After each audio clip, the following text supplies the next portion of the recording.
Om Jnana-timirandhasya Jnananjana-shalakaya Chakshur-militam yena tasmai Shri Gurave Namaha.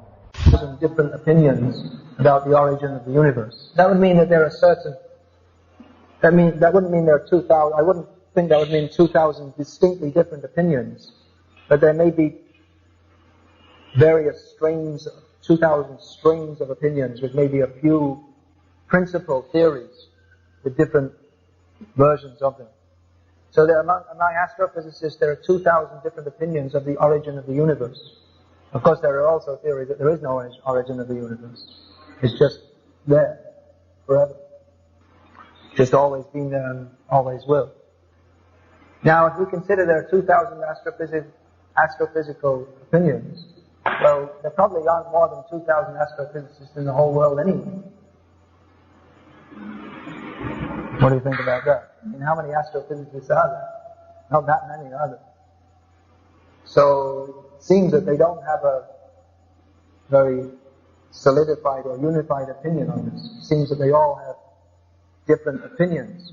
However, it would be difficult to find any astrophysicist who would even begin to recognize that any of the theory, the Bhagavatam model of the universe is correct.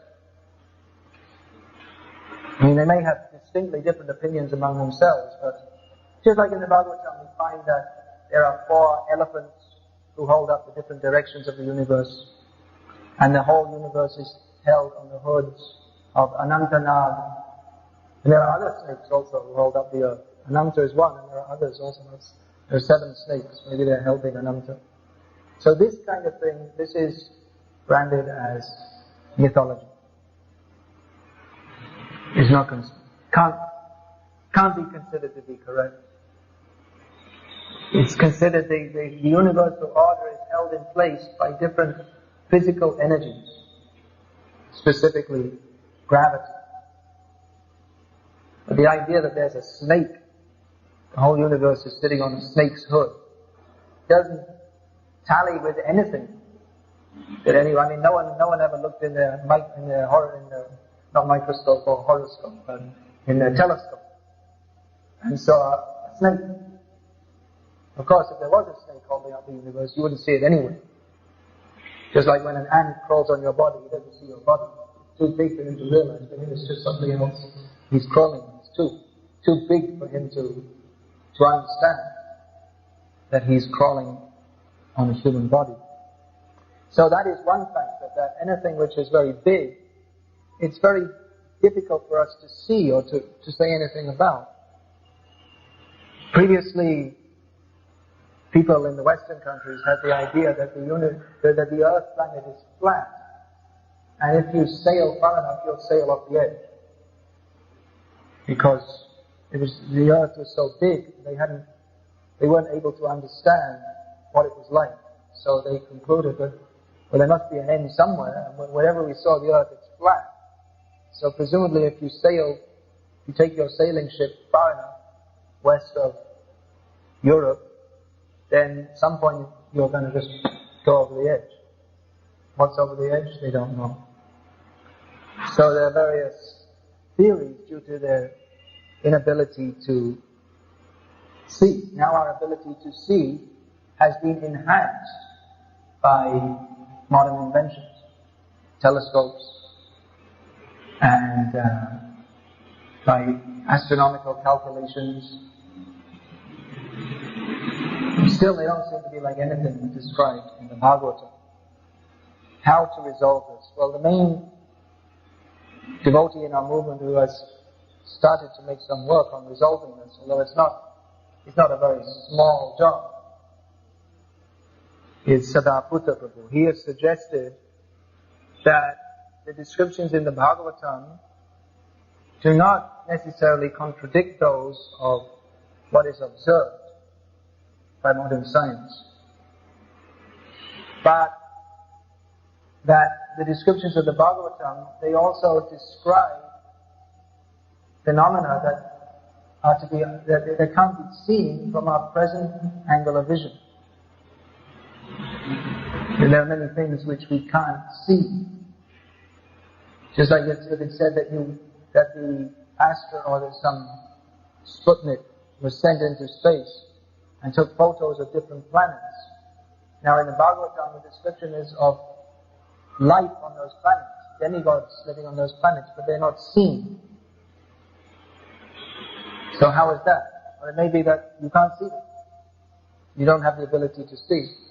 Not everyone can see everything. And that's commonly observed that on this planet, not very commonly, it's quite uncommon, but there is a repeated phenomena of beings from other dimensions manifesting themselves to people on this planet. And some people can see them, and some can't. Just like when Bhakti Thakur, he was sitting in one dharmshala in Navadvip, and he's sitting on the roof on a hot summer's evening, and he saw a great light emanating from a place on the other side of the river, which we now know to be the birthplace of Chaitanya Mahaprabhu. So he asked his one son was with him, Kamala Prasad. He asked him, do you see that light? Kamala said, yes. And he asked another man who was with him, do you see? He said, no. He could see, others couldn't see. So this is fairly common, that what to speak of other living beings, just like this aura. Everyone has an aura. You know what was meant by that, aura? Around everybody there's a band of light which shows different colors, and it tells so many things about your health, about your mood, about your character even. So many things can be seen from that. Some people can see that. Most people can't. I believe there's some kind of technology, there's some kind of photography that's been invented that can show this. Is it infrared? Shows the aura? Is it? Anyway, the point I'm making here is that some people can see it and others can't.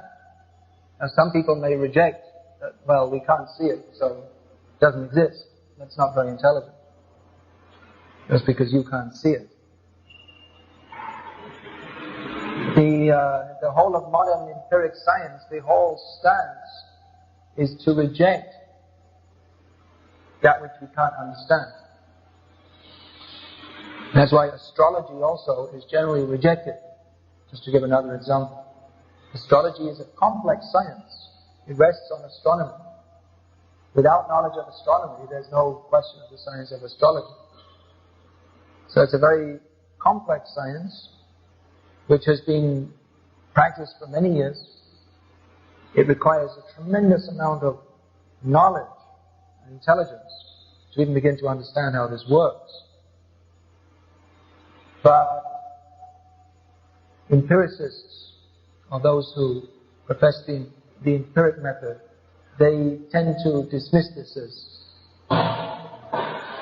nonsense. Of course, a lot of what is practiced nowadays is nonsense, especially when you look in the cheap newspapers in the Western countries and you see the daily horoscope by your daily stars by someone who is not at all an expert. So that's not very scientific. But there are people who are very deeply trained in this science. It's not that, as Prabhupada wrote, it's a great science, and misuse of a great science doesn't render it invalid. So, how to understand these Bhagavatam descriptions? And that we have to understand, we're talking about things which we may not be able to see, even with the best of telescopes, because we're not meant to see it. Just like if there's the king and queen of the country, you're not meant to see their private life. It's not within your domain, it's improper. So they have systems to stop you intruding on that. They have guards. So in the same way, you may not be meant to see living beings on higher planets. They have systems by which you can't see. They're living beings in higher planets. That means they've achieved that position due to punya karma. They're acting very piously. So those who are not pious, then their level of perception is lower, That we see. That those who are impious, they cannot appreciate transcendence. Mahaprasade Govinde Nama Brahmane Vaishnave Swalpam Punyavatam Rajan Vishvasa Naiva Jayante. Those who have swalpa punya, very little pious activities, Vishvasa Naiva Jayante, their faith in the Mahaprasad of Govinda, in Govinda himself, in the holy name, in the Vaishnavas, it doesn't come about because they have very little piety. The saintly person can be appreciated by other saintly persons, other saintly people. To the common man who is impious, a saintly person, they'll be rude. They'll just treat him like, they'll say, oh, that guy, that man. That's why we don't speak of the spiritual master as this man. We don't consider him an ordinary person. But those who are on a very gross level, they see everyone else on their own gross, lowly, mundane level, and they presume, when they see the disciples are bowing down before the spiritual master, they presume, oh, you see, he's exploiting them. They don't consider that because in that situation they would exploit, and everyone else they know, they can't see beyond exploitation. If someone is submitting themselves to others without any payment, they're not getting anything physical, gross in return, they can't understand that the spiritual master is giving something which is, he's not giving payment. He may give chastisement, but he's giving something. Why the students, why the disciples are bowing down? Because they're getting something which is not gross, but they're getting spiritual benefit. But to the non-devotee, or to the gross materialist, they cannot perceive. They have no perception of spiritual benefit. They presume that, like themselves, everyone is simply interested in some material benefit. So they presume that the spiritual master has cheated the disciples into some kind of pseudo-spiritual acquiescence to his orders. He's exploiting them in that way by some kind of mind control. These are the theories they come up with. But for the disciples themselves, they are very happy to do that because they're getting something which is imperceptible to the materialists. So we see that even within our own plane of activities, us here now, not going to the different planets, but right here on this planet. Right here, there are many on this planet. Right here, there are many things which are perceptible, perceivable, to those of developed consciousness, which are not perceivable at all to those of undeveloped consciousness. So, this description of the different planetary systems, how it is seen, that our Sadhaputta Prabhu has proposed, that is seen according to the vision of those who have more developed consciousness. They can see things which we don't see. Prabhupada also, when he was flying in the plane over the Swiss Alps, he commented that these mountains, they go up to the next Varsha. Now, how are you flying over them? If the mountain is going so high, then you should be bumping into it. So, what does that mean? That means that in some sphere of reality, which we don't see, but which Prabhupada will see, these mountains are extremely high. We have descriptions in the Bhagavatam of mountains more than 1 million miles high. We don't see such mountains, but the descriptions are there. There's a description of Lord Shiva sitting under a banyan tree. 1 million yojana means 8 million miles wide and 8 million miles high. You can't imagine such a tree, but Lord Shiva is sitting under it. Now, another way to resolve this difficulty, it's a problem for us who are on the platform of limited perception. Another way to solve this problem of the Bhagavatam descriptions not being in line with perceived reality. It's not again I'm saying it's not the descriptions of the universe, it's not our perceived reality. We accept the perceived reality of astronomers, what they perceive, and they themselves have very different opinions.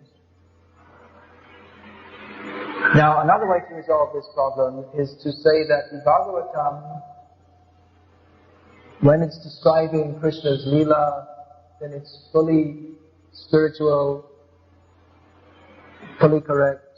When it's describing, when it gives descriptions of the universe, we don't necessarily have to accept it as correct.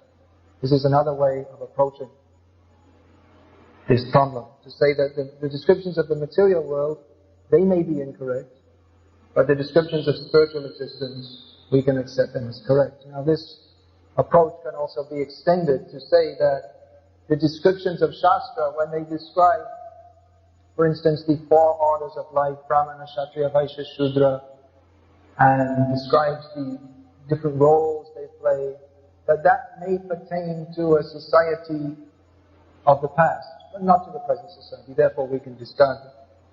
This can also, there are many, then you can take it anyway, that anything in Shastra, if it doesn't fit modern society, just discard it. Now, practically this is going on to some extent, just like, for instance, it's said that you can't perform puja in a contaminated place. One instance of a contaminated place, if it's close to a place where stool is placed, or if the building is contiguous with a place where stool is placed, the whole building becomes polluted. Now, in the modern age, we're building temples with attached bathrooms. That means that the whole building that you're worshipping the deities in, if it's within the same building, you're passing stool in. According to Shastra, this is not correct. It shouldn't be done. But some allowance or adjustment is made for the modern age. Some adjustment is done. So we may say that these, just like in Shastra it said, that you should pass, when you go to answer the calls of nature, you should go at least one bow shot away from any residence. And there are many different rules. You shouldn't pass in an agricultural field, not on the bank of a river or in water, not facing the sun, not facing a brahmana, not facing a cow. There are so many different rules. So we may say, well, these rules don't apply in the modern age, so we can extend that so many things in Shastra, they don't apply, or they don't have to be taken as real. Of course, this can be very dangerous, because where do you draw the line? Where can, just like here you see, in Bhagavatam, there's descriptions of Krishna's Leela. Now, if you want to accept Krishna's Leela as factual, you have to accept many things which don't appear to be possible within the laws of physics. Such as Krishna's going beyond the coverings of the universe to see Mahavishnu.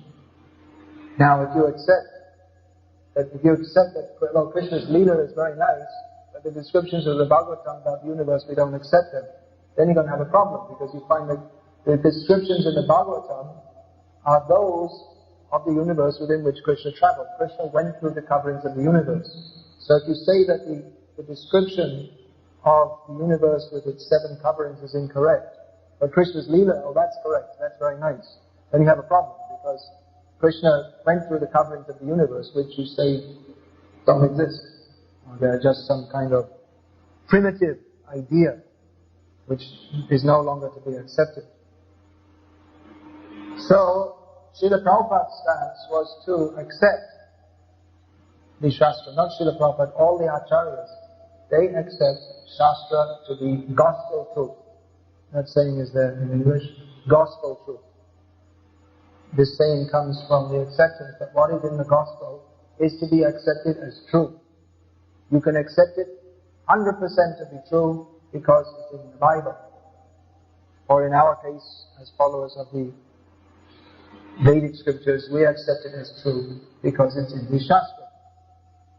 Now there may be some problems there with apparent contradictions. Then in Shastra, there may be problems with Parthantaram or Parthabhed, just like here we have in this verse, Sutasya. But another meaning is Sartasya. Of course, both come to this, they mean the same thing. Another problem is that the descriptions of Shastra, they don't appear to fit with our understanding of reality. Now, those who are followers of Shastra, they accept Shastra as gospel truth. And instead of thinking, when the description of Shastra doesn't appear to fit our vision of reality or perception of reality, then the understanding is that either our perception is incorrect or our understanding is incorrect. We don't say that the Vyasa is incorrect. Because once you say that, then the whole Shastra then becomes meaningless. Then the Shastra loses its value altogether. What is the value of Shastra? If you reject. Or if you say this piece is good, that piece is not good, then it becomes very dangerous. Then it becomes arbitrarily, you take what you like and reject what you don't like. And that kind of thing has gone on, just like with Swami Dayananda Saraswati, Arya Samaj. He accepted, we accept the Vedas, we don't accept anything else. We don't accept the Puranas, we don't accept Mahabharata. So they've selectively taken some parts. Even though the subject matter of the Puranas and the Itihasas, it's the same subject as the Vedas, and in fact, Purana means that which makes Purana, that makes complete the Vedas. The Vedic knowledges cannot be completely and properly understood without the Puranas. And Srimad Bhagavatam is accepted as a commentary on the Vedanta Sutra. The Vedanta Sutra is a summary of, it's the explanation of Vedanta, which Vedanta means Upanishads. Upanishads are part of the Vedas. So you can't separate the two things. You get into all kinds of problems if you do that. So the Vedic process is to accept the Shastra and understand it through the Parampara system. Now in the modern age, not everybody is going to accept it, especially in the modern age, in which the education is mostly by the supposedly empiric method. People want to have it demonstrated to them. So Prabhupada, he was, like I say, he founded this BI, Bhaktivedanta Institute, with the idea of demonstrating through the medium of modern science that the Shastric descriptions are correct. And that if the descriptions of modern science don't tally with those of Shastra, then they are incorrect. Either incorrect or incomplete. So that is a great job, which is very much in its beginning stages. And frankly, we haven't advanced very much in this field. If you consider how scientific or the so-called progress of modern science is done, it's done, billions of dollars are spent on research. Hundreds of brains are put to work on different problems. So in our society, we have basically working on this, and that also not full-time. We have Sada Puja Prabhu with a small budget. Of course, we have one great advantage also. We have Krishna on our side, who's the Supreme Personality of Godhead. So that helps a lot. And Sada Puja Prabhu has been instrumental in, at least in one area of modern science, that Prabhupada was very much preached against, the Darwinian evolutionary theory. Sada Puja Prabhu with Juta Karma Prabhu, basically with a small budget and not much assistance, they have given one very big kick in the face to evolutionary theory with their book Forbidden Archaeology, which continues to create tremendous, it's upset the scientific community, tremendously upset them, and is continuing to do so. So in that area at least, some progress has been made. Now, in the area of astronomy, there doesn't appear to be much progress made, and of course it's a cumulative process. But our movement doesn't have anything, just like we have something very solid to present the evolutionists, this book, Forbidden Archaeology. It's well documented, it's scientifically presented, they can't avoid the evidence which is presented. It's a solid kick in the face for the evolutionists. We don't have anything to present to the astronomers. Not in that same way. Of course, Sariputta Prabhu wrote a book called Vedic, Astronomy and Cosmography, something like this. But basically, it's his theories, but it's not something you can present to a hardcore astronomer, and it's not going to make him have sleepless nights, like the forbidden archaeology is for the evolutionists. So we don't have anything at this stage to present to the astronomers. Now, just recently, it's coming up that some of our devotees are coming up with this theory that, well, we can accept the Shastra as much as Krishna's Leela, this is all very nice, we accept that. But as far as descriptions of the universe, we shouldn't accept that. It's coming up. It's the latest vast speculation.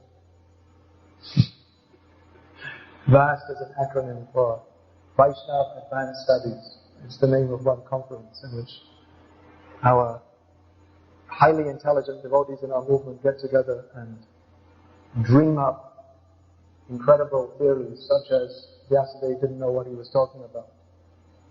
When he was writing about Krishna Lila, that was very nice, but because Vyasadeva, he wrote the Srimad Bhagavatam in his maturity after writing so many other books, so what he was writing was very nice, but he was a little senile, so from time to time he just wrote these funny things about different planets and all. It doesn't make any sense. I guess that could be said also. You say that Vyasadeva made so many mistakes. Of course, why he would write systems of the universe if they don't exist? There's many questions. It's an easy way out. It's an easy way to avoid the scrutiny of the mundane scholars by agreeing with it that the Bhagavatam is not fully correct and there are different concoctions in it. Now, devotees who take such a stance can also cite Bhaktivinoda Thakur, who said pretty much the same thing at one point in time, especially in his Krishna Samhita that was recently translated. I don't know if you read that, in which he summarizes the history of the Bhagavatam, and for instance, he'll put the reign of the Manus, he puts that into 50 years. He said according to Adhunikva, the modern theory, we can say that this is all like this, and the descriptions in Bhagavatam are not to be taken literally. It's quite a mind-boggler if you read what Bhaktivinoda has written. Now, Bhaktisiddhanta Saraswati Thakur, he wrote later, because it's very difficult to understand, how can our Vaishnava Acharya write that the Bhagavatam is not correct?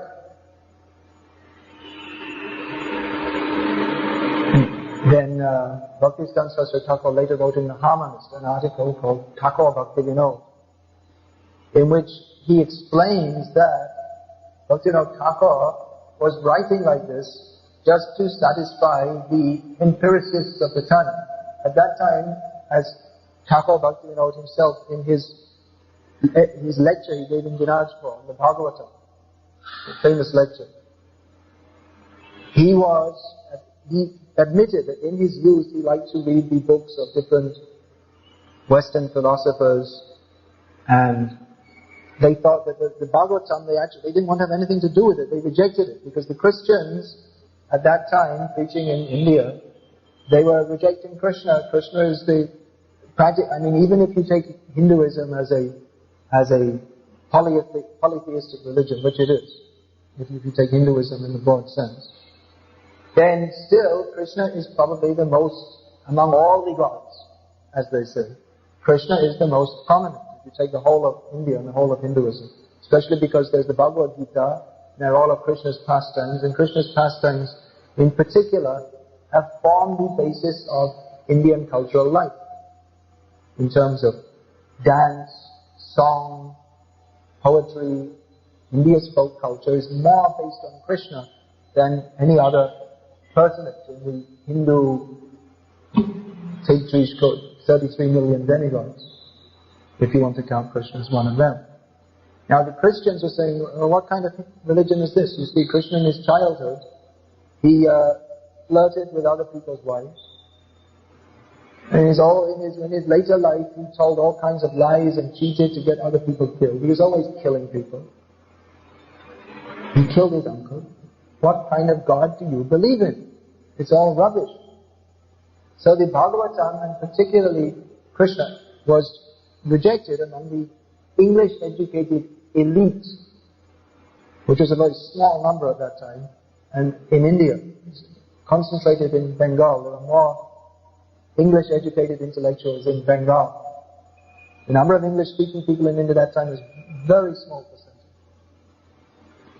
So they were brought up with Western education. And particularly in Bengal, the Vaishnava cult had become very much degraded. As Vivekananda said, that Vaishnavism is a sex religion. It was taken like that because there were so many perversions. In the name of Krishna's pastimes, the Sahajias would say that, well, we have these feelings, just like Krishna had feelings. So Krishna was feeling for the gopis. So I'm a man and I'm feeling like Krishna, and these are all the women and they're feeling like the gopis, and therefore we should enjoy. This is how they took. We should enjoy as Krishna and the gopis enjoy. So Vaishnavism in Bengal had its public image, and the way it was practiced was to a large extent one of debauchery in the name of religion.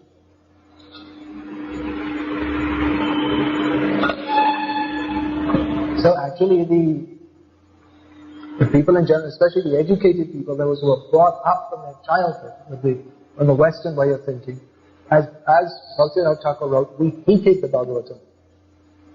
We hated the idea of the Bhagavatam. We were very much against it.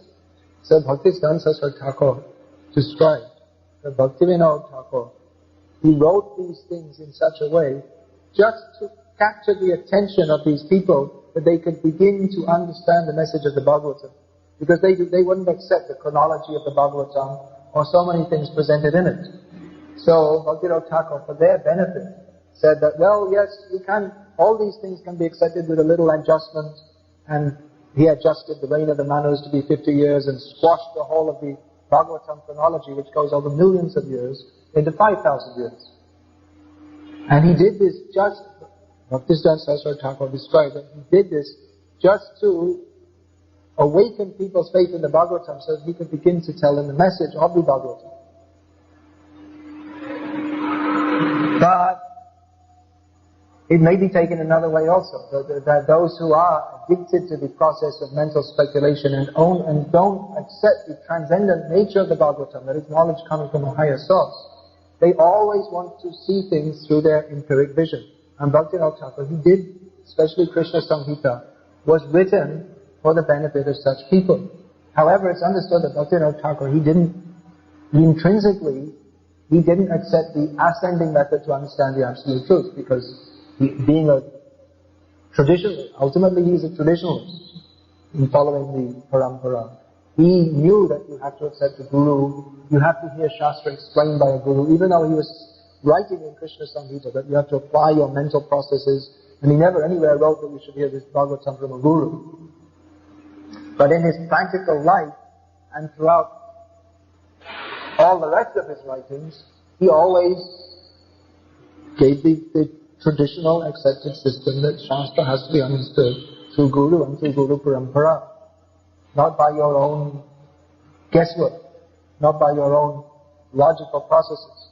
So in Krishna Samhita, especially Bhaktivinoda Thakur was presenting that if you apply your mental processes, and of course he was acting as a Guru to guide them, you can see this, that it's not necessarily incorrect, and therefore you should come to the message of Bhagavatam, which that Krishna actually, he's not immoral, and he's the greatest spiritual personality in existence. So this Bhaktivinoda Thakur was trying to do. Now if without hearing from, if you just want to take Bhaktivinoda Thakur as he is, without seeing the acharyas following him, namely Bhaktisiddhanta Saraswati Thakur, Bhaktivedanta Swami Prabhupada, and just take his method as in which he is mentioned, not even in all his writings, then you could possibly come up with such theories as, yes, the Bhagavatam is incorrect in places, which he himself wrote. But that, as Bhaktisiddhanta Saraswati Thakur has pointed out, is not the ultimate conclusion of Bhaktivinoda Thakur. The ultimate conclusion must be the same as the conclusion of all the acharyas, which is Sadhu, Shastra, Guru, Bhakti, Chitte Te Kare Eka Ana Kare Hamanayasha. Taking the words of Guru, Sadhu and Shastra, one has to fix them up in one's heart, knowing them to be absolutely correct, and not going outside the scope of them. So this is a very big discussion, which I just begun to touch on. This is the subject of a big study, which hopefully I may get into at some point in time. I was thinking that controversial issues in Parampara history, we should write some book discussing all these things. One of our godbrothers, I've just been reading his book, one of our Shukavad Prabhu, who's been studying Bhakti Thakur for many years, recently brought out a book discussing Bhakti Thakur's presentation of Adhunik Vad, a modern way of understanding Shastra. Of course, the very use of the word Adhunik, modern, suggests that Bhakti Thakur didn't want this or didn't consider this to be the ultimate system of understanding. Because Adhunik means already it's limited by time. It's not an eternal principle. Anyway, this is a very big discussion. Understanding how to understand Shastra. The first thing, if we're going to understand, if we're going to approach spiritual knowledge in a systematic way, the first thing is epistemology. Pramanava, it's called in Sanskrit. Pramanava, understanding of what are evidences. So how to understand the Parampara system is through Guru, Sadhu and